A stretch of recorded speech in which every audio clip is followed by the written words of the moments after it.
महाराष्ट्रात हवामान बदलाचे दुहेरी संकट निर्माण झालेलं आहे। एकीकडे मुंबई, कोकण, पुणे आणि मराठवाड्यात उन्हाचा तडाखा वाढत असताना दुसरीकडे हवामान खात्याने विदर्भातील काही जिल्ह्यांमध्ये अवकाळी पावसाचा येलो अलर्ट जारी केलाय। राज्यातील हवामानात सध्या मोठी उलटापालट पाहायला मिळतेय। कडाक्याची थंडी आता इथेच जमा झालेली असून राज्यावर आता दुहेरी संकट ओढावलेलं आहे। एकीकडे उन्हाचा तडाखा वाढत असताना दुसरीकडे बुधवारी 25 फेब्रुवारी रोजी विदर्भात अवकाळी पावसाचा इशारा देण्यात आला। हवामान खात्याने वर्तवलेल्या अंदाजानुसार विदर्भातील काही जिल्ह्यांमध्ये येलो अलर्ट जारी करण्यात आला।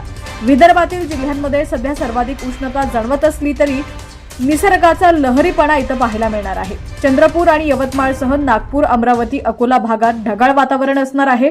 विदर्भात पारा 37 अंश सेल्सिअस पर्यंत पोहोचलेला असून उष्णतेसह पावसाच्या शिडकाव्याची शक्यता आहे।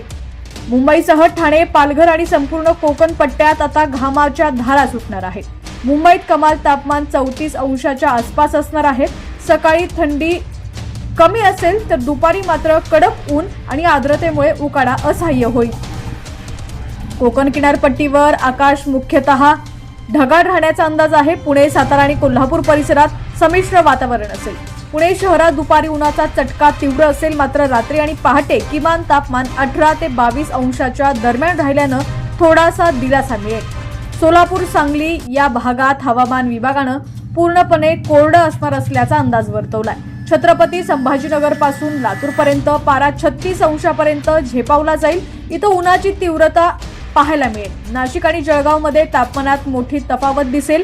सकाळी लागणारी थंडी तर दुपारी घामाच्या धारा असं चित्र असणार आहे। विदर्भातील शेतकऱ्यांनी मळणी झालेला शेतमाल सुरक्षित ठिकाणी झाकून ठेवावा। वाढत्या उष्णतेमुळे हायड्रेटेड राहण्यासाठी जास्तीत जास्त पाण्याचं सेवन करा। दुपारी 12 ते 4 या वेळेत शक्य असल्यास उन्हात जाणं टाळा।